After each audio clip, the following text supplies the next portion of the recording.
Hello my dear friends and my dear students, welcome to our YouTube channel Civil with Sudheer. So ಇವತ್ತಿನ ಈ ಒಂದು ಕ್ಲಾಸಲ್ಲಿ ನಾವು environmental studies MCQ ಇದು ಎರಡನೇ ಕ್ಲಾಸ್ ಇದೆ. ಐ ಹೋಪ್ ನೀವೆಲ್ಲರೂ ಒಂದನೇ ಕ್ಲಾಸ್ ತುಂಬ ಎಂಜಾಯ್ ಮಾಡಿದ್ದೀರಾ, ಕ್ವಶನ್ಸ್ನ ಚೆನ್ನಾಗಿ ಅರ್ಥ ಮಾಡ್ಕೊಂಡಿದ್ದೀರಾ, ನಾಲೆಜ್ ತೊಗೊಂಡಿದ್ದೀರಾ ಅಂತ ಅಂತೀನಿ. ಸೊ ಈ ಒಂದು ಕ್ಲಾಸು RWS AE ಮತ್ತು AEE ಅಪ್ಕಮಿಂಗ್ ಎಕ್ಸಾಮ್ಸ್ಗೆ ವೆರಿ ಇಂಪಾರ್ಟೆಂಟ್ ಇದೆ. ಎಕ್ಸ್ಕ್ಲೂಸಿವ್ ಕ್ಲಾಸಸ್ ನಿಮಗೋಸ್ಕರ, ಎಲ್ಲರಿಗೋಸ್ಕರ ಇಷ್ಟು ನಾಲೆಜಬಲ್ ಕ್ಲಾಸಸ್ನ ನಾನು ತೊಗೊಂಡು ನಿಮಗೋಸ್ಕರ ಬರ್ತಾ ಇದ್ದೀನಿ. ದಯವಿಟ್ಟು ಇದರದ್ದು ಸದುಪಯೋಗ ಪಡ್ಕೊಳ್ಳಿ, ಎಲ್ಲರಿಗೂ ಶೇರ್ ಮಾಡಿ, ಇದು ಯಾರ್ಯಾರಿಗೆ ಬೇಕಾಗುತ್ತೆ ಅವರಿಗೆ. ಓಕೆ, ಸೊ ಬನ್ನಿ ಇವತ್ತಿನ ಈ ಸೆಕೆಂಡ್ ಕ್ಲಾಸ್ನ ಸ್ಟಾರ್ಟ್ ಮಾಡೋಣ. ವೆರಿ ಇಂಪಾರ್ಟೆಂಟ್ ಇದೆ ಇವತ್ತು, ಒಳ್ಳೆ ಕ್ವಶನ್ಸ್ ಇದೆ ಇವತ್ತು. ಓಕೆ, ಬನ್ನಿ ಸ್ಟಾರ್ಟ್ ಮಾಡೋಣ. ಸೊ ಇವತ್ತಿನ ಫಸ್ಟ್ ಕ್ವಶನ್, ನಿನ್ನೆ ಏನಂದರೆ 11 ಕ್ವಶನ್ ಆಗಿತ್ತು. ಸೊ ಅದಕ್ಕೆ ಇವತ್ತು ನೆಕ್ಸ್ಟ್ ಏನಂತಂದರೆ, ಒಂದು ನಿಮಿಷ, ಎಸ್, ಸೊ ಇವತ್ತು 12ನೇ ಕ್ವಶನ್ ಇಂದ ನೋಡೋಣ.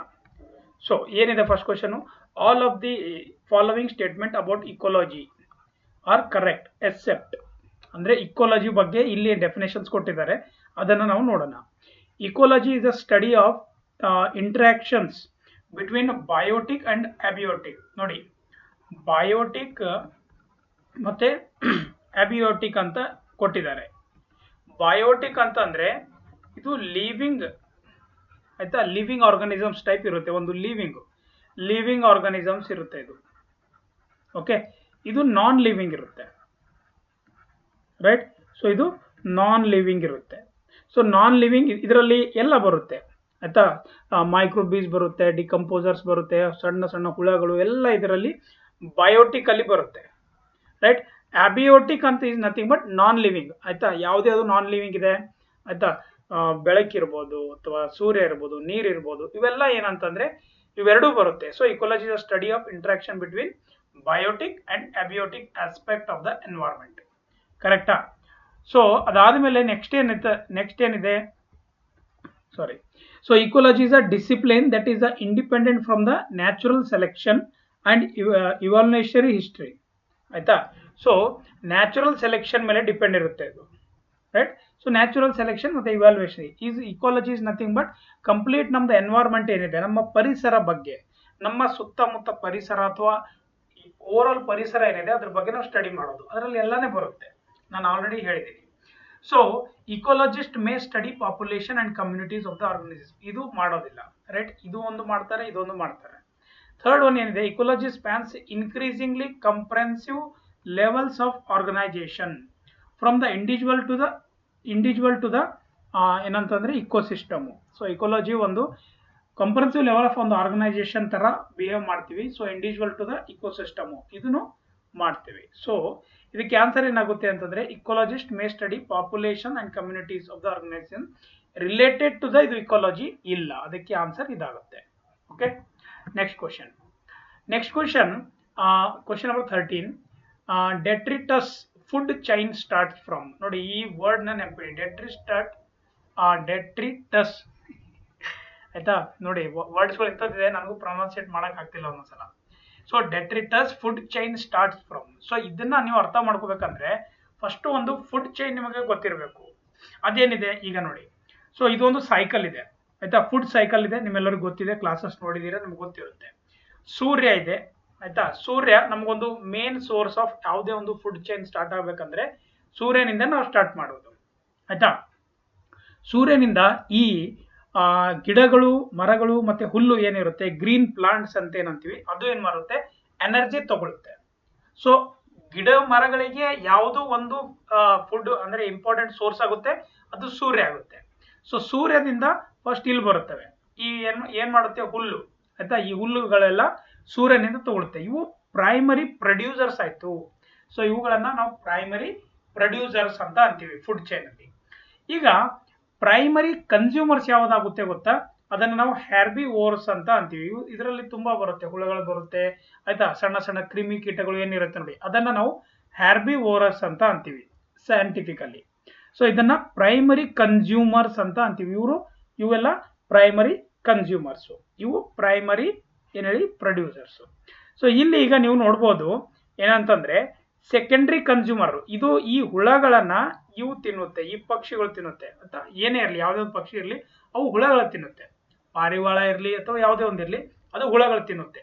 ಈ ಹುಳಗಳನ್ನ ಈ ಪಕ್ಷಿಗಳು ತಿನ್ನುತ್ತೆ. ಈ ಪಕ್ಷಿಗಳನ್ನ ಹಾವು ತಿನ್ಬೋದು, ಇಲ್ಲ ಅಂತಂದ್ರೆ ಹದ್ದು ತಿನ್ಬೋದು. ಗೊತ್ತಾಯ್ತಾ? ಸೊ ಇವು ಏನಾಗುತ್ತೆ, secondary consumer, tertiary consumer, quaternary consumer. ಇವೆಲ್ಲದ್ರ ಬಗ್ಗೆ ನಿಮಗೆಲ್ಲ ಆಲ್ರೆಡಿ ಗೊತ್ತಿದೆ, ಜಸ್ಟ್ ಎಕ್ಸಾಂಪಲ್ಗೋಸ್ಕರ ನಾನು ಹೇಳ್ತಾ ಇರೋದು. ಇವೆಲ್ಲರನ್ನ ನಾವು ಏನಂತೀವಿ ಅಂದ್ರೆ ಕಾರ್ನಿವೋರಸ್ ಅಂತ ಅಂತೀವಿ. ಕಾರ್ನಿವೋರಸ್ ಅಂತ ಅಂತೀವಿ ನಾವು ನಮ್ಮ ಪ್ರಕಾರ, ಆಯ್ತಾ, ನಮ್ಮ ಸ್ಟಡೀಸ್ ಪ್ರಕಾರ. ಸೊ ಕಾರ್ನಿವೋರಸ್ ಈ ಗ್ರೂಪಲ್ಲಿ ಬರುತ್ತೆ. ಇವುಗಳನ್ನ ಏನಂತಂದ್ರೆ ಇದು ಇದು ಏನಂತಂದ್ರೆ ಇದು ಈಗ ಯಾವುದೋ ಒಂದು ಪಕ್ಷಿ ಇಲ್ಲಿ ಡೆಡ್ ಆಗಿದೆ ಅಂತ ತಿಳ್ಕೊಳ್ಳಿ, ರೈಟ್? ಸೊ ಡೆಡ್ ಆಗಿದೆ ಈಗ. ಸೊ ಆ ಡೆಡ್ ಆಗಿರೋದನ್ನೇ ಏನಂತೀವಿ ನಾವು, ಡೆಡ್ ಆರ್ಗಾನಿಕ್ ಮ್ಯಾಟರ್ ನಾವು ಡೆಟ್ರಿಯಸ್ ಫುಡ್ ಚೈನ್ ಅಂತೀವಿ. ಸೊ ಅದು ಎಲ್ಲಿ ಬರುತ್ತೆ, ಈಗ ಒಂದು ಪಕ್ಷಿ ಸುಮ್ಮನೆ ಏನಂತಂದ್ರೆ ಸತ್ತೋಗಿದೆ ಅಂತ ತಿಳ್ಕೊಳ್ಳೋಣ, ಆಯ್ತಾ? ಸೊ ಅಲ್ಲಿ ಎಲ್ಲಿ ಬಿದ್ದಿಡುತ್ತೆ ನೋಡಿ ಆ ಪಕ್ಷಿ, ಸೊ ಅಲ್ಲಿ ಏನಾಗುತ್ತೆ, ಬ್ಯಾಕ್ಟೀರಿಯಾ ಮತ್ತೆ ಫಂಗಸ್ ಅಲ್ಲಿ ಆಕ್ಟಿವೇಟ್ ಆಗುತ್ತವೆ. ಸೊ ಡಿಕಂಪೋಸರ್ ಅವು ಏನಾಗುತ್ತೆ, ಇವು ಆಕ್ಟ್ ಮಾಡುತ್ತೆ. ಸೊ ಈ ಒಂದು ಡೆಡ್ ಆರ್ಗಾನಿಕ್ ಮಟೀರಿಯಲ್ನ ಏನೋ ಒಂದು ಫುಡ್ ಚೈನ್ ಅಲ್ಲಿ ನಾವು ಡೆಟ್ರಿಟಸ್ ಫುಡ್ ಚೈನ್ ಅಂತ ನಾವು ಅಂತೀವಿ. ಸ್ಟಾರ್ಟ್ ಎಲ್ಲಿಂದ ಆಗುತ್ತೆ ಅಂದ್ರೆ ಇದು ಡೆಡ್ ಆರ್ಗಾನಿಕ್ ಮ್ಯಾಟರ್ ಇಂದ ಸ್ಟಾರ್ಟ್ ಆಗುತ್ತೆ. ಮತ್ತೆ ಅದೇ ಡೆಡ್ ಆರ್ಗಾನಿಕ್ ಮ್ಯಾಟರ್ ಇಂದ ಮತ್ತೆ ಹುಲ್ಲಲ್ಲಿ ಹೋಗುತ್ತೆ, ಹುಲ್ಲಿಂದ ಮತ್ತೆ ಈ ಸೈಕಲ್ ರಿಪೀಟ್ ಆಗುತ್ತೆ. ಗೊತ್ತಾಯ್ತಾ? Next question, who ಕಾಯಿನ್ಡ್ the term acid rain? Acid rain ನ ಯಾರು ಕಂಡಿದ್ದಾರೆ ಅಥವಾ ಯಾರು ಅದನ್ನ ಐಡೆಂಟಿಫೈ ಮಾಡಿದ್ದಾರೆ? ಸಿಂಪಲ್ ಆಗಿ ಏನಂತಂದ್ರೆ ಇಲ್ಲಿ ನೋಡ್ಬೋದು ನೀವು, ರಾಬರ್ಟ್ ಆಂಗೋಸ್ ಸ್ಮಿತ್ ಅನ್ನೋನು, ಆಯ್ತಾ, ಸೈಂಟಿಸ್ಟ್ ಅವರು ಏನಂತಂದ್ರೆ 1800 ರಾಬರ್ಟ್ ಆಂಗೋಸ್ ಸ್ಮಿತ್ ಇನ್ ಸ್ಕಾಟಿಸ್ಟ್, ಆಯ್ತಾ, ಸ್ಕಾಟ್ನವರು ಇವರು, ಕೆಮಿಸ್ಟ್ರಿ ವರ್ಕಿಂಗ್ ಇನ್ ಲಂಡನ್ ಕೆಲಸ ಮಾಡುವಾಗ ಒಂದು ಮಳೆ ಬಂದಾಗ ನೋಟಿಸ್ ಮಾಡಿದಿರೋ ಏನಂತಂದ್ರೆ ಇದು ಮೋರ್ ಆಸಿಡಿಕ್ ಆಗಿರುತ್ತೆ in areas with more air pollution. Air pollution ಅಲ್ಲಿ ಜಾಸ್ತಿ ಇರುತ್ತೆ ಅಲ್ಲಿ ಇದು ಏನಂತಂದ್ರೆ ಈ ಆಸಿಡ್ ರೇನು ಜಾಸ್ತಿ ಇರುತ್ತೆ. ಮತ್ತೆ that buildings crumble faster in areas where ಕೋಲ್ ಇಸ್ ಬರ್ನ್.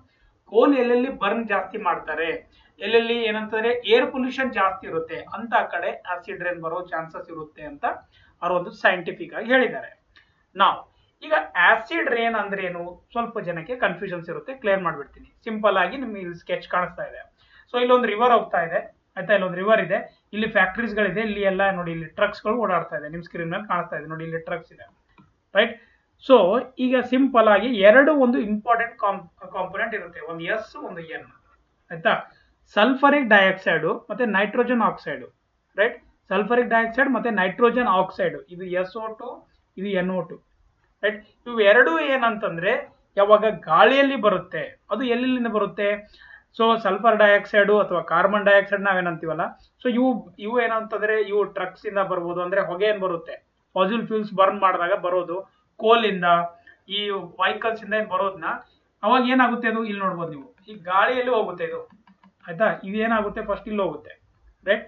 ಸೊ ಇದು ಏನಂತಂದ್ರೆ ಕ್ಲೌಡ್ಸ್ ತರ ಕ್ರಿಯೇಟ್ ಆಗುತ್ತೆ. ಅದಾದ್ಮೇಲೆ ಇಲ್ಲಿ ಗಾಳಿಯಲ್ಲೂ ಹೋಗುತ್ತೆ, ಈ ಕಡೆ ನೋಡ್ಬೋದು ನೀವು, ಇಲ್ಲಿ ಕ್ಲೌಡ್ಸ್ ಕ್ರಿಯೇಟ್ ಆಗ್ಬಿಟ್ಟು ಅದು ಗಾಳಿ ಜೊತೆ ನೀರ್ ಜೊತೆ ಮಿಕ್ಸ್ ಆಗುತ್ತೆ. ಆ ಮಿಕ್ಸ್ ಆದಾಗ ಏನಾಗುತ್ತೆ ಅಂತಂದ್ರೆ ಮೇಲ್ಗಡೆ ಹೋಗಿ ಕ್ಲೌಡ್ಸ್ ಕ್ರಿಯೇಟ್ ಆಗಿ ಏನಂತಂದ್ರೆ ಮಳೆ ಆಗುತ್ತೆ, ಆಯ್ತಾ. ಮಳೆ ಯಾವ ತರ ಆಗುತ್ತೆ ಅಂತಂದ್ರೆ ನಾರ್ಮಲ್ ಮಳೆದು pH ನಾನು ಹೇಳ್ತೀನಿ 5.4 to 5.6 ಇರುತ್ತೆ. ಬಟ್ ಆಸಿಡ್ ರೇನ್ pH, ಇದು ಆಸಿಡ್ ರೇನ್ದು pH ಯಾವತ್ತೂ ಎಷ್ಟಿರುತ್ತೆ ಗೊತ್ತಾ, 4.3 to 4.5 ವರೆಗೂ ಇರುತ್ತೆ, ಆರ್ 4.6 ಅಂತ ತಿಳ್ಕೊಳ್ಳಿ. ಸೊ ಇಷ್ಟು ಇದ್ರದ್ದು pH ಕಮ್ಮಿ ಇರುತ್ತೆ. So that this type of rain we call it as an acid rain. So ಇಲ್ಲಿ ನೋಡ್ಬೋದು ನೀವು, ಇಲ್ಲಿ ಮಳೆ ಬೀಳುತ್ತೆ, ಮಳೆ ಮತ್ತೆ ಇಲ್ಲಿ ಪರ್ವತ ಮೇಲೆ ಅಥವಾ ಇಲ್ಲಿ ಬಿಲ್ಡಿಂಗ್ಸ್ ಮೇಲೆ ಬಿದ್ದಾಗ, ಈ ನೀರಲ್ಲೂ ಬಿದ್ದಾಗ ನೋಡಿ, ಈ ನೀರ್ ಒಳಗಡೆನು ಅದು ಮತ್ತೆ ಬಂದು ಸೇರ್ಕೊಳ್ಳುತ್ತೆ, ಅಥವಾ ಈ ನೋಡಿ ಇಲ್ಲಿ ಗಿಡಗಳ ಮೇಲೂ ಬೀಳುತ್ತೆ, ಇಲ್ಲಿ 4th ನಂಬರ್ ಕಾಣಿಸ್ತಾ ಇದೆ. ಸೊ ಇದ್ರ ಮೇಲೂ ಬಿದ್ದಾಗ ಅದು ತುಂಬಾ ಎಫೆಕ್ಟ್ ಆಗುತ್ತೆ acid rain. I think clear ಆಗಿದೆ ಅಂತ ಅನ್ಕೋತೀನಿ, right? Done. Next question, the damage caused by the acid rain is due to dash nature of acid rain. ನೋಡಿ, ಸೊ ಡ್ಯಾಮೇಜ್ ಏನಾಗುತ್ತೆ ಇದು ಯಾವುದರಿಂದ ಅಂದ್ರೆ ಏನಾಗುತ್ತೆ ಅಂತ ಕೇಳ್ತಾ ಇರೋದು. So damage caused by acid rain is that is due to the corrosive action.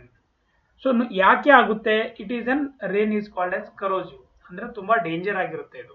So this corrosive nature of acid rain produce many forms of environmental damages. ನೀವು ನೋಡಿರ್ಬೋದು, ಫೇಮಸ್ ತಾಜ್ ಮಹಲ್ ಇದಕ್ಕೆ ಒಂದು ಬೆಸ್ಟ್ ಎಕ್ಸಾಂಪಲ್ ಇದೆ ನಮ್ಮ ಇಂಡಿಯಾದಲ್ಲಿ, ರೈಟ್?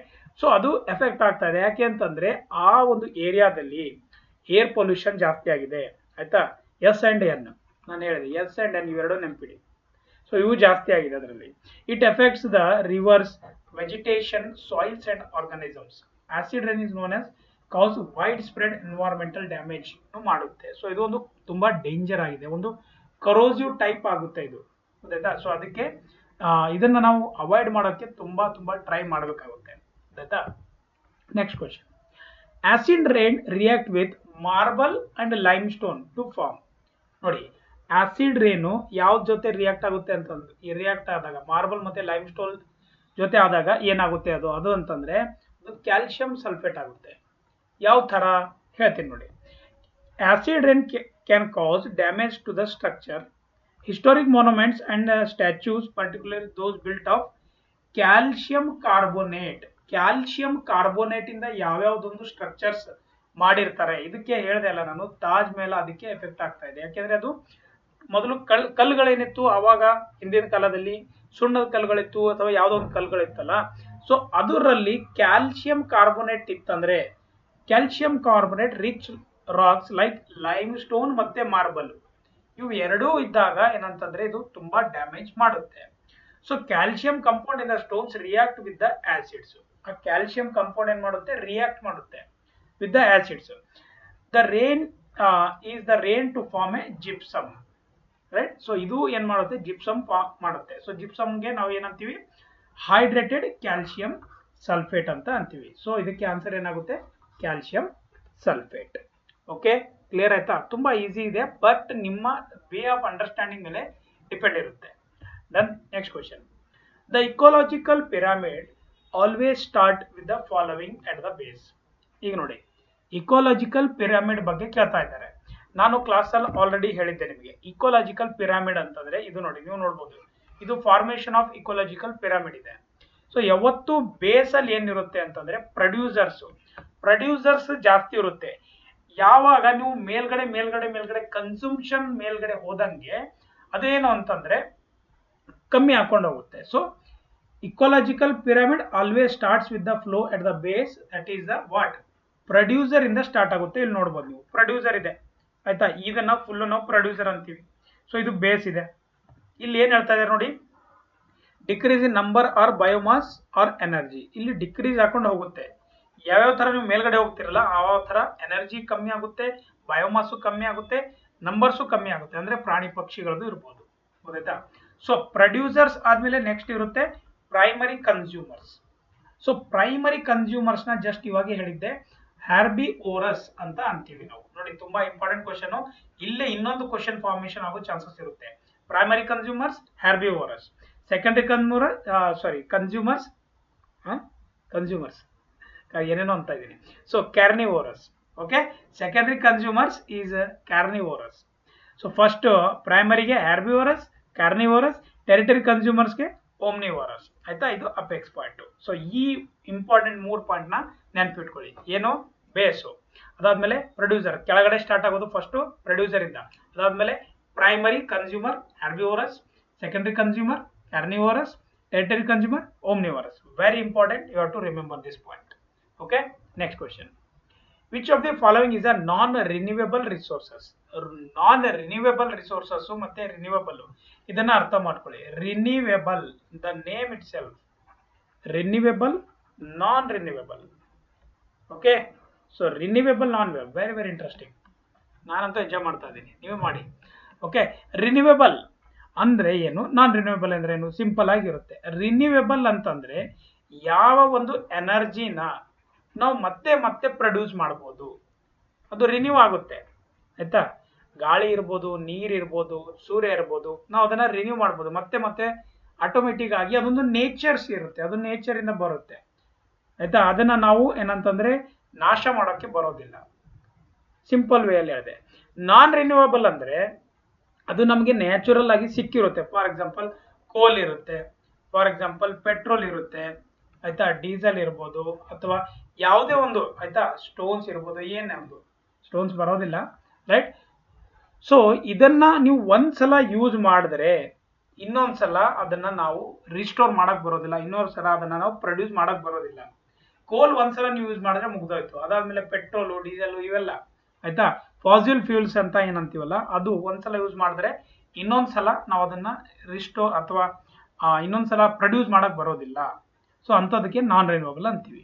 ಇಲ್ಲಿ ನೋಡಿದಾಗ ಇವಾಗ ಈ ಕ್ವಶನ್ ಅಲ್ಲಿ ಕೇಳ್ತಾ ಇರೋದೇನು, which of the following is a non renewable energy resources ಅಂತ ಕೇಳ್ತಾ ಇರೋದು. ಸೊ ಇದಕ್ಕೆ ಸಿಂಪಲ್ ಆನ್ಸರ್ ಇದೆ, ಕೋಲ್ ಆಗುತ್ತೆ. ಫಾರೆಸ್ಟ್, ವಾಟರ್, ವೈಲ್ಡ್ ಲೈಫ್ ಇವೆಲ್ಲ ನಾವು ಏನಂತಂದ್ರೆ ರಿನ್ಯೂವೇಬಲ್ ಇಡ್ತೀವಿ. ಯಾಕೆಂದ್ರೆ ಗಿಡ ಮರಗಳನ್ನ ನಾವು ಹಚ್ಚಿದ್ರೆ ಮತ್ತೆ ಫಾರೆಸ್ಟ್ ಮಾಡ್ಬೋದು, ವಾಟರ್ನ ನಾವು ಏನು ಮಾಡೋಕ್ಕಾಗಲ್ಲ, ಇದು ನೇಚರ್ ಇದೆ. ವೈಲ್ಡ್ ಲೈಫು ಇದು ಏನಂತಂದ್ರೆ ಒಂದು ಬೈ ಪ್ರಾಡಕ್ಟ್ ತರ ಇರುತ್ತೆ, ಫಾರೆಸ್ಟ್, ನೀರು ಇದೆಲ್ಲ ಬಂದ್ರೆ ಇದೊಂದು ವೈಲ್ಡ್ ಲೈಫ್ ಆಗ್ಬಿಡುತ್ತೆ. Done. Next question, Chipko movement was started to conserve. Chipko movement ಯಾಕೆ ಮಾಡಿದ್ರು? Very movement. ಈ ಕ್ವಶನ್ ಆಲ್ರೆಡಿ ಮುನ್ಸಿಪಾಲಿಟಿ ಜೈಲ್ ಬಂದಿದೆ ಆಯ್ತಾ, ಮುನ್ಸಿಪಾಲಿಟಿ ಜೈಲ್ ಬಂದಿದೆ. ಬಟ್ ಇದನ್ನ ಯಾರು ಮಾಡಿದ್ದಾರೆ ಅಂತ ಅವ್ರು ಕೇಳಿದ್ರು. ಚಿಪ್ಕೋ ಮೂವ್ಮೆಂಟ್ ಅಂದ್ರೆ ಏನಂತ ಕೇಳಿಲ್ಲ.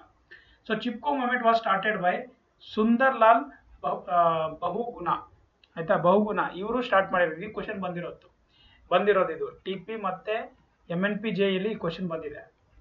ಓಕೆ, ಸೊ ಚಿಪ್ಕೋ ಮೂವ್ಮೆಂಟ್ ಅಂದ್ರೆ ಏನು? ಸಿಂಪಲ್ ಆಗಿ ಹೇಳ್ತೀನಿ, ಇದು ಫಾರೆಸ್ಟ್ಗೆ ಮತ್ತೆ ಟ್ರೀಸ್ಗಳನ್ನ ಪ್ರೊಟೆಕ್ಟ್ ಮಾಡೋಕೆ ಇವರು ಸುಂದರ್ಲಾಲ್ ಬಹುಗುಣ ಅವರು ಏನಂತಂದ್ರೆ ಜಾರ್ಖಂಡ್ ಅಲ್ಲಿ ಏನಿತ್ತಲ್ಲ, ಅಲ್ಲಿ ಗರ್ವಾಲ್ ಫಾರೆಸ್ಟ್ ಅಂತ ಇತ್ತು.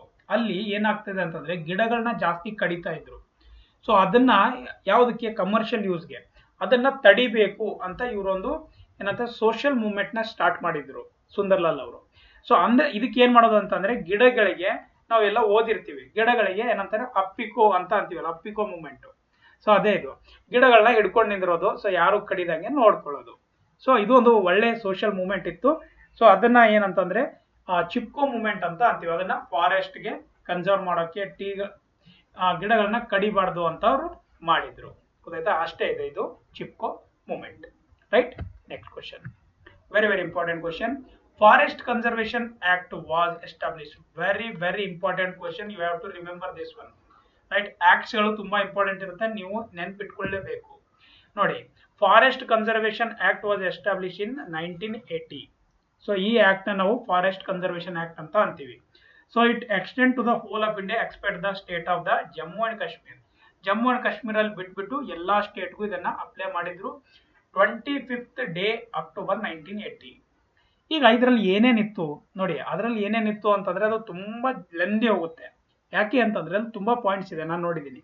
ಅದನ್ನು ಸಮರೈಸ್ ಒಂದೇ ಒಂದು ಇದರಲ್ಲಿ ಹೇಳ್ತೀನಿ ಅಂತಂದ್ರೆ, ಫಾರೆಸ್ಟ್ ಏನಿರುತ್ತೆ ಅಲ್ಲ, ಈ ಫಾರೆಸ್ಟ್ ಟ್ರೀಸ್ಗಳು ಆಯ್ತಾ, ಯಾವ್ಯಾವ್ದು ಕನ್ಸರ್ವೇಷನ್ ಮಾಡಬೇಕು, ಯಾವ್ಯಾವ್ದನ್ನ ನಾವು ಸಂರಕ್ಷಣೆ ಮಾಡಬೇಕು, ಅದನ್ನ ಗೌರ್ಮೆಂಟ್ ಯಾವ ತರ ಮಾಡಬೇಕು ಆಯ್ತಾ, ಯಾರ್ಯಾರು ಏನಾದರೂ ಅದ್ರ ವಿರುದ್ಧ ಏನಾದರೂ ಮಾಡಿದ್ರೆ ಅದರದ್ದು ಏನೇನು ಆಕ್ಷನ್ಸ್ ತಗೊಳ್ಬೇಕು, ಅದು ಆ ಒಂದು ಆಕ್ಟ್ ಅಲ್ಲಿ ಕೊಟ್ಟಿದ್ದಾರೆ. ತುಂಬಾ ಇದೆ, ನೀವು ಹೋಗಿ ಅದ್ರ ಬಗ್ಗೆ ನೋಡ್ಕೋಬಹುದು. ಬಟ್ ನಮಗಿಲ್ಲಿ ಬೇಕಾಗಿರೋದು ಅಷ್ಟೇ, ಏನಂತಂದ್ರೆ forest conservation act was establish in 1950.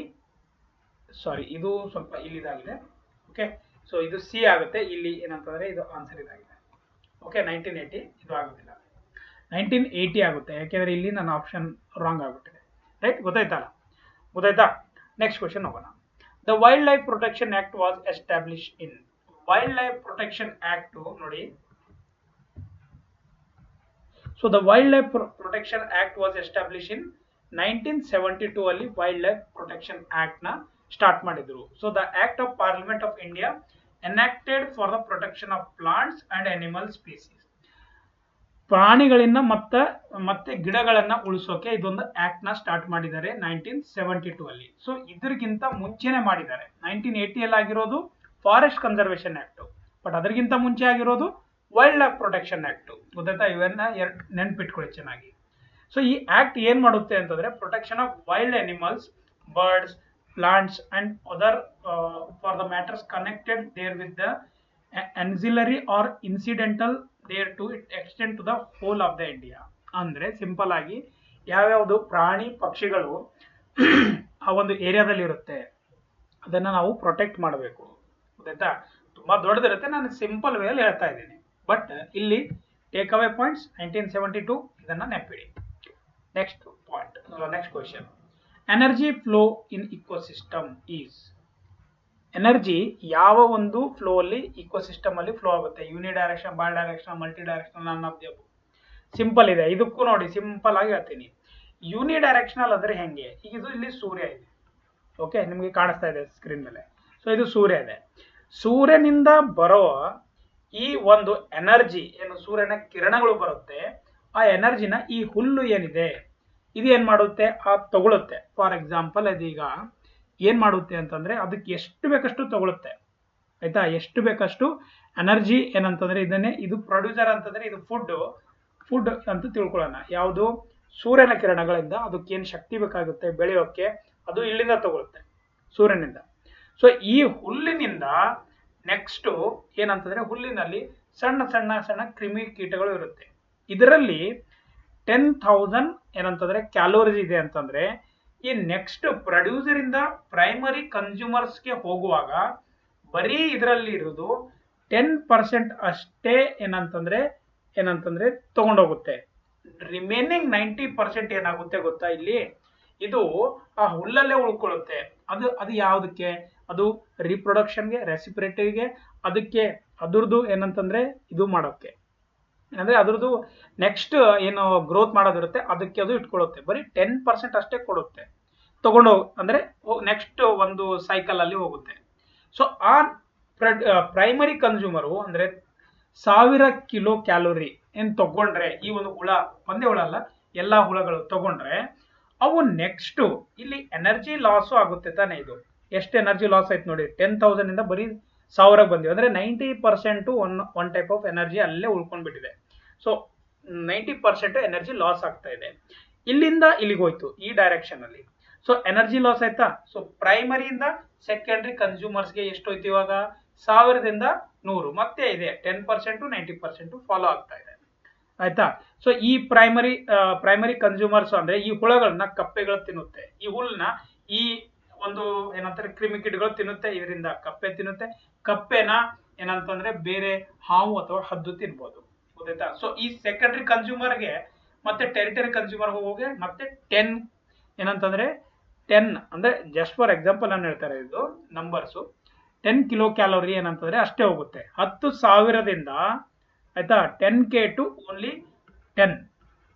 So ಅಷ್ಟು ಎನರ್ಜಿ ಲಾಸ್ ಆಗ್ತಾ ಇದೆ. ಸೊ ಈ ಡೈರೆಕ್ಷನ್ ಅಲ್ಲಿ ಹೋಗ್ತಾ ಇದೆ ಅಂದ್ರೆ ಇಷ್ಟೊಂದು ಕಮ್ಮಿ ಹೋಗ್ತಾ ಇದೆ ಎನರ್ಜಿ. ಅವಾಗ ಅದನ್ನ ನಾವು ಯೂನಿಡೈರೆಕ್ಷನಲ್ ಅಂತ ಅಂತೀವಿ. Energy flows in a unidirectional ecosystem. ಗೊತ್ತಾಗಿದೆ ಅಂತ ಅನ್ಕೋತೀನಿ. Next definition of a ecosystem. Definition ಏನಿದೆ ಇಕೋಸಿಸ್ಟಮ್ದು, ಸಿಂಪಲ್ ಆಗಿದೆ. ಡೆಫಿನೇಷನ್ ಏನಿದೆ ನೋಡಿ, ಡೆಫಿನೇಷನ್ ಇಂದ ನೋಡ್ಬೇಕಂದ್ರೆ ಇಲ್ಲಿ ನದಿ ಹರಿತಾ ಇದೆ. ಈ ನದಿ ಹರಿತಾ ಇರುವಾಗ ಇಲ್ಲಿ ಸೂರ್ಯ ಬರುತ್ತೆ. ಸೂರ್ಯನಿಂದ ಈ ಗಿಡಗಳಿಗೆ ಏನೇನು ನೀರು ಬೇಕಾಗುತ್ತೆ ಮತ್ತೆ ಏನೇನು ಬಿಸಿಲು ಬೇಕಾಗುತ್ತೆ ಅದು ಇಲ್ಲಿಂದ ತಗೊಳುತ್ತೆ, ನೀರು ಬೇಕಾಗಿರೋದು ಇಲ್ಲಿಂದ ತಗೊಳುತ್ತೆ. ಸೊ ಈ ಸೂರ್ಯನ ಕಿರಣಗಳಿಂದ ಈ ನೀರು ಆವಿಯಾಗುತ್ತೆ, ಮತ್ತೆ ಇಲ್ಲಿರೋದು ಇವಪೋ ಟ್ರಾನ್ಸ್ಪಿರೇಷನ್ ಆಗುತ್ತೆ. ಅದಾದ್ಮೇಲೆ ಪ್ರಿಸಿಪಿಟೇಷನ್ ಆಗುತ್ತೆ, ಮಳೆ ಆಗುತ್ತೆ. ಮಳೆ ಆದ್ಮೇಲೆ ಮತ್ತೆ ಏನಂತಂದ್ರೆ ಬೇರೆ ಕಡೆ ಬಿದ್ರೆ ಅಲ್ಲಿ ಏನಾಗುತ್ತೆ, ಸ್ನೋ ಆಗೋ ಚಾನ್ಸಸ್ ಇರುತ್ತೆ. ಅದಾದ್ಮೇಲೆ ಸರ್ಫೇಸ್ ರನ್ ಅಪ್ ಆಗುತ್ತೆ, ಅಲ್ಲಿಂದ ಒಂದು ಬರ್ಫ್ ನೋಡಿ ಫ್ಲೋ ಅಲ್ಲಿ ಇದೇ ತರ ಆಗ್ಬಿಡುತ್ತೆ, ಆಯ್ತಾ. ಸಾರಿ. ಸೊ ನಾವು ಲೋಕಲ್ ಲ್ಯಾಂಗ್ವೇಜ್ ಅಲ್ಲಿ ಅದೇ ಅಂತೀವಲ್ಲ. ಸೊ ಐಸ್ ಏನಾಗುತ್ತೆ, ಐಸು ಏನಂತಂದ್ರೆ ಕರಗ್ಬಿಟ್ಟು ಏನಂತಂದ್ರೆ ಅದು ನೀರಾಗಿ ಸರ್ಫೇಸ್ ರನ್ ಅಪ್ ಆಗುತ್ತೆ. ಸೊ ಸರ್ಫೇಸ್ ರನ್ ಆಫ್ ಇಂದ ಅದು ಮತ್ತೆ ಗ್ರೌಂಡ್ ವಾಟರ್ ಇಲ್ಲ ಅಂತಂದ್ರೆ ನಿಯರ್ ಬೈ ವಾಟರ್ ಬಾಡಿಗೆ ಸೇರ್ಕೊಳ್ಳುತ್ತೆ. So this is called as this is an ecosystem. ಇದನ್ನ ನಾನು ಇಕೋಸಿಸ್ಟಮ್ ಅಂತ ಅಂತೀವಿ, right. So question is what definition of a ecosystem ಅಂದ್ರೆ the community of an organisms together with the environment in which they live.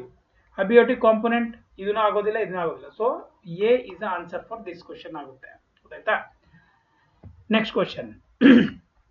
An association between two individuals or populations where both are benefited and where neither can survive without the other. ಈ question ಏನಂತಂದ್ರೆ ಸ್ವಲ್ಪ ನಿಮಗೆ ಅರ್ಥ ಆಗೋದಿಲ್ಲ, ಇದಕ್ಕೆ explanation ನಿಮಗೆ ಚೆನ್ನಾಗಿ ಆರಾಮಾಗಿ ಹೇಳ್ಕೊಡ್ತೀನಿ ನೋಡಿ, ಆಯ್ತಾ. ಸೊ ಇದಕ್ಕೂ ನೋಡಿ, ಈಗ ಇದರಲ್ಲಿ ಏನ್ ಹೇಳ್ತಾ ಇದ್ದಾರೆ ನೋಡಿ, ಟೂ ಇಂಡಿವಿಜುವಲ್ಸ್, ಇಲ್ಲೊಬ್ರು ಇದ್ದಾರೆ. ಇಂಡಿವಿಜುವಲ್ಸ್ ಅಂತಂದ್ರೆ ಬರೀ ಮನುಷ್ಯರಲ್ಲ, ಪ್ರಾಣಿಗಳು ಇರ್ಬೋದು, ಪಕ್ಷಿಗಳು ಇರ್ಬೋದು. Two individuals, 1 2 population where both are benefited, ಇಬ್ಬರಿಗೂ ಬೆನಿಫಿಟ್ ಆಗ್ತಾ ಇದೆ, benefited and where neither can survive without the other, ಆಯ್ತಾ. ಸೊ ಒಬ್ರು ಬಿಟ್ಟು ಒಬ್ರು ಏನಂತಂದ್ರೆ ಸರ್ವೈವ್ ಮಾಡಕ್ ಆಗೋದಿಲ್ಲ. ಸೊ ಅಂತದಕ್ಕೆ ನಾವು ಮ್ಯೂಚುವಲಿಸಮ್ ಅಂತ ಅಂತೀವಿ. ಅಂತದಕ್ಕೆ ನಾವೇನಂತೀವಿ, ಮ್ಯೂಚುವಲಿಸಮ್. ಇದು ಪ್ರಾಣಿಗಳಿರ್ಬೋದು, ಪಕ್ಷಿಗಳಿರ್ಬೋದು, ಆಯ್ತಾ. ಸೊ ಒಂದು ಪಕ್ಷಿನ ಮತ್ತೊಂದು ಪಕ್ಷಿ, ಒಂದು ಪ್ರಾಣಿನ ಮತ್ತೊಂದು ಪ್ರಾಣಿ ಡಿಪೆಂಡೆಂಟ್ ಇರುತ್ತೆ, ಇಬ್ರಿಗೂ ಬೆನಿಫಿಟ್ ಇರುತ್ತೆ, ಆಯ್ತಾ. ಸೊ ಒಂದಕ್ಕೆ ಬಿಟ್ಟು ಒಂದು ಇರೋದು ಇಲ್ಲ, ಅದನ್ನ ಮ್ಯೂಚುವಲಿಸಮ್. ಪ್ರೋಟೋ ಕೋಆಪರೇಷನ್ ಅಂದ್ರೆ ಏನ್ ಗೊತ್ತಾ? A non obligatory mutually beneficial relationship, ಆಯ್ತಾ. ಮ್ಯೂಚುವಲಿ ಬೆನಿಫಿಷಿಯಲ್, ಆಯ್ತಾ. ಬಟ್ ಅವರು ಏನಂತಂದ್ರೆ ನಾನ್ ಆಬ್ಲಿಗೇಟರಿ, ಒಬ್ಬರ ಮೇಲೆ ಒಬ್ರು ಡಿಪೆಂಡ್ ಇರೋಲ್ಲ, ಬಟ್ ಮ್ಯೂಚುವಲಿ ಬೆನಿಫಿಷಿಯಲ್ ಇರುತ್ತೆ, ಬೆನಿಫಿಟ್ ಇರುತ್ತೆ, ಬಟ್ ಡಿಪೆಂಡೆಂಟ್ ಇರೋದಿಲ್ಲ. ಅಂತದಕ್ಕೆ ಪ್ರೋಟೋ ಕೋಆಪರೇಷನ್ ಅಂತ ಅಂತೀವಿ, ಗೊತ್ತಾಯ್ತಾ. ಚೆನ್ನಾಗಿ ತಿಳ್ಕೊಳ್ಳಿ ದಯವಿಟ್ಟು, ಈ very very important questions with explanation ನಾನು ನಿಮ್ಗೆ ಮಾಡ್ತಾ ಇರೋದು. ಓಕೆ, ರೈಟ್, ಗೊತ್ತಾಯ್ತಾ. Proto cooperation. ನಾವು ಕಾಮನ್ಯಾಲಿಸ್, ಆಯ್ತಾ. ನೋಡಿ ಎಂತೆಂತ ವರ್ಡ್ಸ್ ಇದೆ, ನನಗೆ ಒಂದೊಂದ್ಸಲ ಪ್ರೊನೌನ್ಸಿಯೇಟ್ ಮಾಡಕ್ ಬರ್ತಿಲ್ಲ, ಆಯ್ತಾ. ಕೊಮೆನ್ಸಾಲಿಸಮ್, ಆಯ್ತಾ. ಕೊಮೆನ್ಸಾಲಿಸಮ್, ಆಯ್ತಾ, ಕರೆಕ್ಟ್ ಆಗಿದೆ. ಕೊಮೆನ್ಸಾಲಿಸಮ್ ಅಂತಂದ್ರೆ ಇದರಲ್ಲಿ ಏನಾಗುತ್ತೆ ಅಂತಂದ್ರೆ it's an interaction in which one organism is benefited. One organism benefit ಆಗುತ್ತೆ and other is neither benefited not harm. ಒಂದು ಏನಂತಂದ್ರೆ ನೋಡಿ, ಎರಡೂ ಬೆನಿಫಿಟ್ ಆಯ್ತಂದ್ರೆ ಅದು ಏನಾಗುತ್ತೆ? ಮ್ಯೂಚುವಲಿಸಮ್. ಬಟ್ ಡಿಪೆಂಡೆಂಟ್ ಇರುತ್ತೆ, ಅದು ಮ್ಯೂಚುವಲಿಸಮ್. ಡಿಪೆಂಡೆಂಟ್ ಇಲ್ಲ ಬಟ್ ಬೆನಿಫಿಟ್ ಇದೆ ಅಂದ್ರೆ ಪ್ರೋಟೋ ಕೋಆಪರೇಷನ್. ಬಟ್ ಒಂದಕ್ಕೆ ಬೆನಿಫಿಟ್ ಇದೆ ಮತ್ತೊಂದಕ್ಕೆ ಬೆನಿಫಿಟ್ ಇಲ್ಲ ಅಂತಂದ್ರೆ ಕೊಮ್ಯುನಾಲಿಸಮ್, ಆಯ್ತಾ. ಒಳ್ಳೇದಿದೆ ಕಾನ್ಸೆಪ್ಟ್, ಗೊತ್ತಾಯ್ತಾ. ಇದನ್ನ ನೆನ್ಪಿಟ್ಕೊಳ್ಳಿ, ಸಿಂಪಲ್ ಆಗಿದೆ. 1 2 1 2 ಈ ತರ ನೆನ್ಪಿಟ್ಕೊಂಡು ನೀವು ಮಾಡಬಹುದು. Done. Next question. The final stable community in N ecological succession is called. ಒಂದು ಫೈನಲ್ ಕಮ್ಯುನಿಟಿ ಏನಿರುತ್ತೆ ಲಾಸ್ಟ್ ಅಲ್ಲಿ ಇರೋದು, ಅದನ್ನ ನಾವು ಏನಂತೀವಿ? ಸೊ ಅದನ್ನ ನಾವು ಸ್ಟೇಬಲ್ ಕಮ್ಯುನಿಟಿ ಅಂತ ಅಂತೀವಿ, ಆಯ್ತಾ. ಸಾರಿ, ಅದನ್ನ ನಾವು ಕ್ಲೈಮ್ಯಾಕ್ಸ್ ಕಮ್ಯುನಿಟಿ ಅಂತ ಅಂತೀವಿ. ಸ್ಟೇಬಲ್ ಅಂದ್ರೆ, ಇದು ಸ್ಟೇಬಲ್ ಅಂದ್ರೆ ಏನು ಅದರ ಬಗ್ಗೆ ನಾನು ಇಲ್ಲಿ ಬರೆದಿರೋದು. Stable community is called as an climax community, ಆಯ್ತಾ. ಸ್ಟೇಬಲ್ ಆರ್ ಕ್ಲೈಮ್ಯಾಕ್ಸ್ ಎರಡು ಸೇಮ್ ಇದೆ, ಒಂದ್ಸಲ ಈ ತರ ಕನ್ಫ್ಯೂಸ್ ಆಗುತ್ತೆ.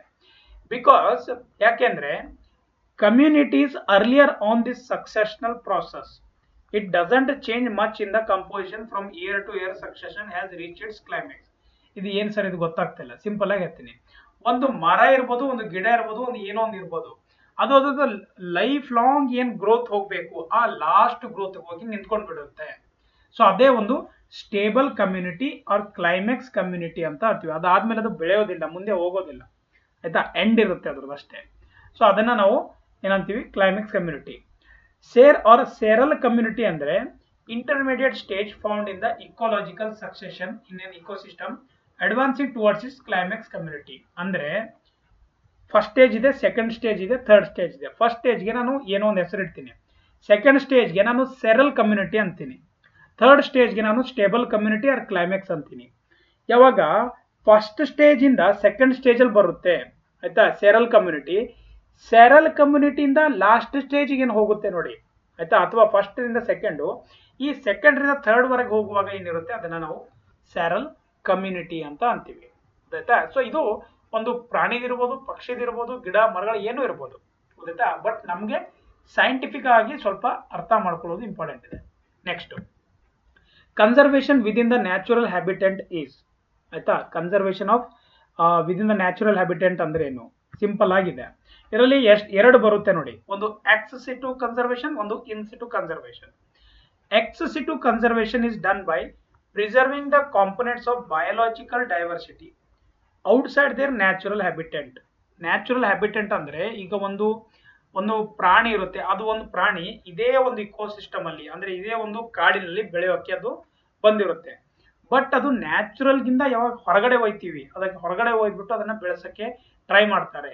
ಸೊ ಅದನ್ನ ಎಕ್ಸ್ ಸಿಟು ಕನ್ಸರ್ವೇಷನ್ ಅಂತ ಅನ್ಬೋದು. ಸಿಂಪಲ್ ಅಂತಂದ್ರೆ ಇದಕ್ಕೆ ಏನಂತಂದ್ರೆ ಇಲ್ಲಿ ನೋಡ್ಬೋದು ನೀವು, ಬ್ಯಾಂಕ್ಸ್, ಮೈಕ್ರೋಬಿಯಲ್ ಕಲ್ಚರ್ಸ್, ಆಯ್ತಾ, ಕೈರೋ ಪ್ರಿಸರ್ವೇಷನ್ಸ್ ಅಂತ ಹೇಳ್ತಾ ಇರೋದು. ಬಟ್ ಸಿಂಪಲ್ ಹೇಳ್ಬೋದು ನಾವು ಮೀನ್ ಅನ್ಬೋದು, ಆಯ್ತಾ. ಲೇಕಿಂದ ತಗೊಂಡ್ಬಿಟ್ಟು ನಾವು ಏನಂತಾರೆ ಮನೇಲಿ ಅಕ್ವೇರಿಯಂ ಅಲ್ಲಿ ಇಡ್ತೀವಿ, ಬಟ್ ಅದು ನೀರಲ್ಲೇ ಇರುತ್ತೆ, ಬಟ್ ಅದ್ರದ್ದು ನ್ಯಾಚುರಲ್ ಹ್ಯಾಬಿಟೆಂಟ್ ಚೇಂಜ್ ಆಗುತ್ತೆ, ಗೊತ್ತಾಯ್ತಾ. ಸೊ ಅದೇ ಎಕ್ಸ್ ಸಿಟು ಕನ್ಸರ್ವೇಷನ್ ಅಂತ ಅಂತೀವಿ. ಸೊ ಇದನ್ನು done by conserving genetic resources as well as wild and cultivated or species, ಗೊತ್ತಾಯ್ತಾ. ಸೊ ಇದಕ್ಕೆ ನಾವು ಎಕ್ಸ್ ಸಿಟು ಕನ್ಸರ್ವೇಷನ್ ಅಂತ ಅಂತೀವಿ. ವೆರಿ ಇಂಪಾರ್ಟೆಂಟ್ ಇದೆ ಕ್ವಶನ್.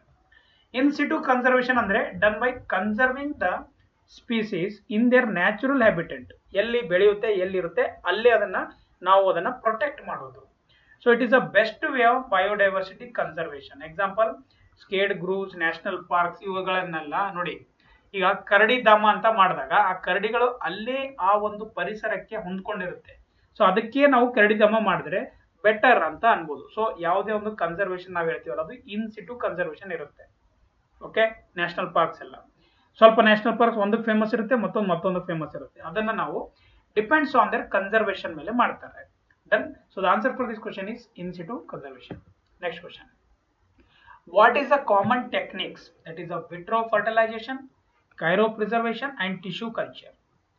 ಸೊ ಇದನ್ನ ಏನ್ ಅಂತೀವಿ ಇದಕ್ಕೆ ಅಂತ ಕೇಳ್ತಾ ಇರೋದು.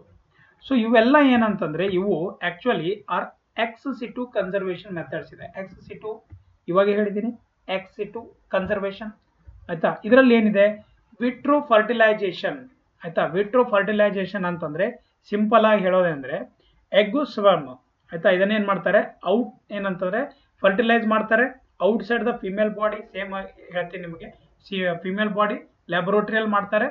ಸೊ ಅದಾದ್ಮೇಲೆ ಏನ್ ಮಾಡ್ತಾರೆ ಅಂತಂದ್ರೆ ವುಮೆನ್ಸ್ ಆ ಒಂದು ಫಾರ್ಮ್ ಏನಾಗಿರುತ್ತೆ, ಎಂಬ್ರೋ ಫಾರ್ಮ್ ಆಗಿರುತ್ತೆ, ಅದನ್ನ ವುಮೆನ್ ಯೂಟ್ರಸ್ ಅಲ್ಲಿ ಇಟ್ಬಿಟ್ಟು ಅದೇನಂತಂದ್ರೆ ಫರ್ಟಿಲಿಟಿಗೆ ಯೂಸ್ ಮಾಡ್ತಾರೆ. ಇದು ಒಂದು ಟೈಪ್ ಮೆಥಡ್ ಇದೆ ಇದು ಆಯ್ತಾ. ಸೊ ಇದು ವಿಟ್ರೋ ಫರ್ಟಿಲೈಸೇಷನ್ ಕಲಿಬೇಕು ನಾವು ತಾನೆ. So the storage of the sperms, pollen, tissue or embryos in very low temperature like liquid nitrogen is called cryopreservation. ಇದನ್ನ ನಾವು cryopreservation ಅಂತ ಅಂತೀವಿ. ಲೋ ಒಂದು ಟೆಂಪರೇಚರ್ ಅಲ್ಲಿ ಇವನ್ನ ನಾವು ಪ್ರೊಟೆಕ್ಟ್ ಮಾಡಿದ್ರೆ ಅದನ್ನ ನಾವು cryopreservation ಅಂತ ಅಂತೀವಿ. ವಿಟ್ರೋ ಫರ್ಟಿಲೈಸೇಷನ್ ಗೊತ್ತಾಯ್ತಾ. ನೆಕ್ಸ್ಟ್, ಟಿಶ್ಯೂ ಕಲ್ಚರ್ ಅಂದ್ರೇನು? It is a technique in which small fragments of plants are introduced into an artificial nutrient medium which allow its functioning or growth. ಒಂದು ಆರ್ಟಿಫಿಷಿಯಲ್ ನ್ಯೂಟ್ರಿಯೆಂಟ್ ಅಥವಾ ಹೊರಗಡೆ ಬಿಟ್ಬಿಟ್ಟು ಅದೊಂದು artificial ಒಂದು ಹೊಸದ ಅದಕ್ಕೆ ನೇಚರ್ನ ರೆಡಿ ಮಾಡ್ತೀವಿ, ಅದಕ್ಕೆ ಟಿಶ್ಯೂ ಕಲ್ಚರ್ ಅಂತ ಅಂತೀವಿ ನಾವು. ಗೊತ್ತಾಯ್ತಾ. ಈ ಮೂರು ಏನಿದೆ ಅಂತಂದ್ರೆ ಇದು ನೀವು ನೋಡ್ಬೋದು ಇಲ್ಲಿ ಆಕ್ಸೆಸ್ ಟು ಕನ್ಸರ್ವೇಷನ್ ಮೆಥಡ್ಸ್ ಇದೆ. ಇದು ಗೊತ್ತಾಯ್ತಾ, ಆಕ್ಸೆಸ್ ಟು ಕನ್ಸರ್ವೇಷನ್ ಮೆಥಡ್ಸ್ ಇದೆ. ಡನ್. ಸೊ ತುಂಬಾ ಇಂಪಾರ್ಟೆಂಟ್ ಇದೆ, ನೀವು ನೋಡ್ಕೋಬಹುದು. Next, the type of diversity including all the different kinds of living things found in a certain habitant is called as. Different kinds of living things found in one certain habitant, ಅದನ್ನ ನಾವು ಏನಂತೀವಿ? So ಅದನ್ನ ನಾವು ಏನಂತೀವಿ ಅಂದ್ರೆ species diversity ಅಂತ ಅಂತೀವಿ. So ಇದಕ್ಕೆ ನೀವು ನೋಡ್ಬೋದು ಇಲ್ಲಿ species diversity is refers to the variety of species occupying a particular area. ಜಾಸ್ತಿ ವೆರೈಟೀಸ್ ಇರುತ್ತೆ, ಒಂದೇ ಕಡೆ ಇರುತ್ತೆ. Species can be defined as a group of organism that are capable of inter breeding ಆಯ್ತಾ. ಇಂಟರ್ ಬ್ರೀಡಿಂಗ್ ಅಂದ್ರೆ ಒಂದರಿಂದ ಮತ್ತೊಂದು ಉತ್ಪತ್ತಿ ಆಗೋ ಚಾನ್ಸಸ್ ಜಾಸ್ತಿ ಇರುತ್ತೆ ಆಯ್ತಾ. ಅದನ್ನ ಸ್ಪೀಸೀಸ್ ಬಯೋಡೈವರ್ಸಿಟಿ ಅಂತೀವಿ. ಜೆನೆಟಿಕ್ ಅಂದ್ರೆ this refers to the genetic variation within the same species for ಆಯ್ತಾ. ಇದು ಇಲ್ಲ ಬಿಡಿ ಆಯ್ತಾ. ಸೊ ಸೇಮ್ ಸ್ಪೀಸೀಸ್ಗೆ ಏನಂತಂದ್ರೆ ನಾವು ಜೆನೆಟಿಕ್ ಅಂತೀವಿ. ಅಂತೀವಲ್ಲ ಜೆನೆಟಿಕ್, ನಾರ್ಮಲ್ ವರ್ಡ್ಸ್ ಅಲ್ಲಿ ಯೂಸ್ ಮಾಡ್ತೀವಿ. ಸೇಮ್ ಅದೇ ತರ. ಇಕೋಸಿಸ್ಟಮ್ ಬಯೋಡೈವರ್ಸಿಟಿ ಅಂದ್ರೆ this refers to the biodiversity present in the different ecosystem. For example, tropics have a higher degree of biological diversity as compare to temperate or polar regions. ಗೊತ್ತಾಯ್ತಾ. ಇದನ್ನ ecosystem biodiversity ಅಂತೀವಿ. For example, ಈಗ heights ಅಲ್ಲಿ ಜಾಸ್ತಿ ಇರುತ್ತೆ. For example, ಈಗ ಹಿಮಾಲಯ ಕಡೆ ನಾವು ನಾರ್ತ್ ಸೈಡ್ ಹೋದಾಗ ಅಲ್ಲಿ ಹೈಟ್ಸ್ ಜಾಸ್ತಿ ಇರುತ್ತೆ ರೈಟ್, ಕಂಪೇರ್ ಟು ನಮ್ಮ ಸೌತ್ ಕಡೆ.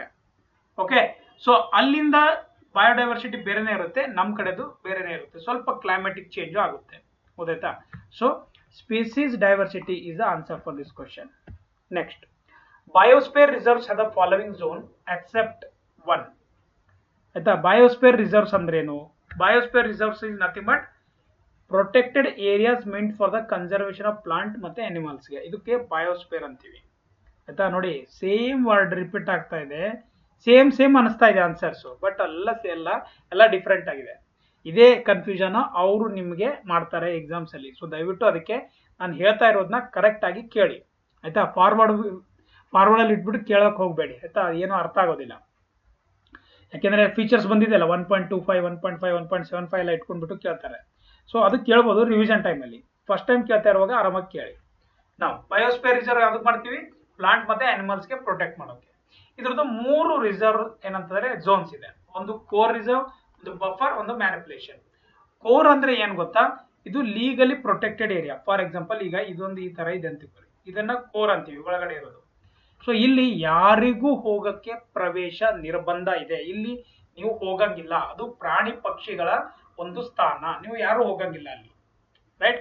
ಸೊ ಇದ್ರ ಆದ್ಮೇಲೆ ಇನ್ನೊಂದು ಬರುತ್ತೆ, ಬಫರ್ ಝೋನ್ ಅಂತ ಬರುತ್ತೆ, ಇದನ್ನ ಬಫರ್ ಝೋನ್ ಅಂತೀವಿ. So this is buffer. So buffer area surrounding the core zone is a buffer zone. Here only research and education activities are permitted to humans. ಬರೀ ರಿಸರ್ಚ್ ಮತ್ತೆ ಎಜುಕೇಶನ್ ಅಂದ್ರೆ ನಾವು ಯಾವ ತರ ಪ್ರೊಟೆಕ್ಟ್ ಮಾಡ್ಬೋದು, ಯಾವ ತರ ಪ್ರಾಣಿಗಳಿದೆ, ರಿಸರ್ಚರ್ಸ್ ಸೈಂಟಿಸ್ಟ್ ಅವ್ರಿಗಷ್ಟೇ ಅಲೋಡ್ ಮಾಡ್ತಾರೆ ವಿತ್ ಲಿಮಿಟೆಡ್ ಆಕ್ಟಿವಿಟೀಸ್ ಅಷ್ಟೇ. Should not obstruct the conservation objective of the core area. ಅದು ಡಿಸ್ಟರ್ಬ್ ಮಾಡಲ್ದಂಗೆ ಅವ್ರು ಕೆಲಸ ಮಾಡ್ಕೋಬೇಕು, ಗೊತ್ತಾಯ್ತಾ, ಅದು ಬಫರ್. ಇದು ಆದ್ಮೇಲೆ ಇನ್ನೊಂದು ಬರುತ್ತೆ ಲಾಸ್ಟ್ ಅಲ್ಲಿ, ಅದು ಮ್ಯಾನುಪುಲೇಷನ್ ಅಂತ ಬರುತ್ತೆ. ಮ್ಯಾನುಪುಲೇಷನ್ ಅಂತಂದ್ರೆ it is a purple area of the biosphere reserves where human activities like cropping, recreation, forestry and settlement are permitted within the cooperation of reserve management and the local people. ಅಂದ್ರೆ ಇಲ್ಲಿ ಉಳಿಬಹುದು, farming ಮಾಡಬಹುದು, recreational activities ಮಾಡಬಹುದು, but ಅದನ್ನು ಒಂದು limited ಅನ್ನ ಆಗಿಟ್ಬಿಟ್ಟು ಮಾಡಬಹುದು. So ಏನಾಗುತ್ತೆ ಇದರ ಆನ್ಸರ್? ಇದರ ಆನ್ಸರ್ ಆಗುತ್ತೆ spherical zone or spherical zone is answer for this question. Core ಇದೆ, ಕಮಾಂಡ್ ಇದೆ, ಬಫರ್ ಇದೆ, ಗೊತ್ತಾಯ್ತಾ? Done. Today's last question. Which of the following are the causes of soil erosion? Soil ಇರೋಷನ್ದು ಏನೇನಿದೆ, ಯಾವ್ಯಾವುದು ಏನಂತಂದ್ರೆ ಕಾಸಸ್ ಇದೆ, ಸಿಂಪಲ್ ಇದೆ ನೋಡಿ. ಅನ್ರೆಸ್ಟ್ರಿಕ್ಟೆಡ್ ಗ್ರೇಸಿಂಗ್, ಆಯ್ತಾ, ಅಂದ್ರೆ ಗ್ರೇಸಿಂಗ್ ಜಾಸ್ತಿ ಆಗ್ತದೆ, ಹುಲ್ಲು ಬೆಳೆಯೋದು ಅನ್ರೆಸ್ಟ್ರಿಕ್ಟೆಡ್ ಆಗ್ತದೆ, ಆಯ್ತಾ. ಗ್ರೇಸಿಂಗು ಜಾಸ್ತಿ ಏನಂತಂದ್ರೆ ಬೆಳೆಸೋದ್ರಿಂದ ಅಥವಾ ಕಮ್ಮಿ ಮಾಡೋದ್ರಿಂದನೂ ಪ್ರಾಬ್ಲಮ್ ಆಗ್ತಿದೆ. ಓವರ್ ಕಲ್ಟಿವೇಶನ್ ಇಂದ ಏನಾಗ್ತಿದೆ, ಸಾಯಿಲ್ ಇರೋಷನ್ ಆಗುತ್ತೆ. ಲ್ಯಾಂಡ್ ಸ್ಲೈಡ್ಸ್ ಜಾಸ್ತಿ ಆಗ್ತಿದೆ, ಆಯ್ತಾ. ಯಾಕೆ ಅಂತಂದ್ರೆ ಮೂವ್ಮೆಂಟ್ ಜಾಸ್ತಿ ಆಗಿದೆ, ರೇನ್ ಫಾಲ್ ಗೋಸ್ಕರನೂ ಆಗುತ್ತೆ. ಡಿಫಾರೆಸ್ಟೇಷನ್, ಗಿಡಗಳ ಮರಗಳನ್ನ ಫಾರೆಸ್ಟ್ ನ ಕಡಿಯೋದು, ನಾಶ ಮಾಡೋದು ಜಾಸ್ತಿ ಆಗಿದೆ. ಲಾಗಿಂಗ್ ಅಂಡ್ ಮೈನಿಂಗ್ ಜಾಸ್ತಿ ಮಾಡ್ತಾ ಇದ್ದಾರೆ, ಆಯ್ತಾ. ಆಮೇಲೆ ಕನ್ಸ್ಟ್ರಕ್ಷನ್ ಆಕ್ಟಿವಿಟೀಸು ಜಾಸ್ತಿ ಆದಾಗ ಸಾಯಿಲ್ ಇರೋಷನ್ ಆಗುತ್ತೆ. ರಿವರ್ಸ್ ಅಂಡ್ ಸ್ಟ್ರೀಮ್ಸ್ ಫ್ಲೋ ಇಂದನೂ ಆಗುತ್ತೆ, ಗೊತ್ತಾಯ್ತಾ, ಅದು ನೀವು ನೋಡಿರ್ತೀರಾ. ಆಮೇಲೆ ಹೆವಿ ವಿಂಡ್ಸ್ ಗಳಿಂದನೂ ಏನಂತಂದ್ರೆ ಸಾಯಿಲ್ ಇರೋಷನ್ ಆಗೋ ಚಾನ್ಸಸ್ ಇರುತ್ತೆ. ಹೆವಿ ವಿಂಡ್ಸ್ ಅಂತಂದ್ರೆ ಈಗ ಮರುಭೂಮಿಯಲ್ಲಿ ನೋಡಿದಿರಲ್ಲ, ಸೊ ಅದಕ್ಕೆ ಎಫೆಕ್ಟ್ ಆಗುತ್ತೆ. So unrestricted grazing, over cultivation, deforestation, all of the above is the correct answer for this question. So this is our second class. I hope it is very informative. Class ನ ಚೆನ್ನಾಗಿ ಅನಿಸಿದ್ರೆ ದಯವಿಟ್ಟು ಎಲ್ಲರೂ ಕೆಳಗಡೆ video ನೋಡಿದ ತಕ್ಷಣ ನಿಮ್ಮ ಎಲ್ಲ ಫ್ರೆಂಡ್ಸ್ಗೂ ಶೇರ್ ಮಾಡಿ ಅಂತ ಹೇಳ್ತಾ ಈ ವಿಡಿಯೋನ ನಾನು ಮುಗಿಸ್ತಾ ಇದ್ದೀನಿ. ವಿಡಿಯೋ ಚೆನ್ನಾಗಿ ಅನಿಸಿದ್ರೆ ಒಂದು ಲೈಕ್ ಮಾಡಿಬಿಟ್ಟು ಎಲ್ಲರೂ ಏನಂತಾರೆ ಶೇರ್ ಮಾಡಿ ಅಂತ ಹೇಳ್ತಾ ವಿಡಿಯೋನ ಮುಗಿಸ್ತಾ ಇದ್ದೀನಿ. Thank you so much. We'll meet in the next class, that is the class 3. Thank you.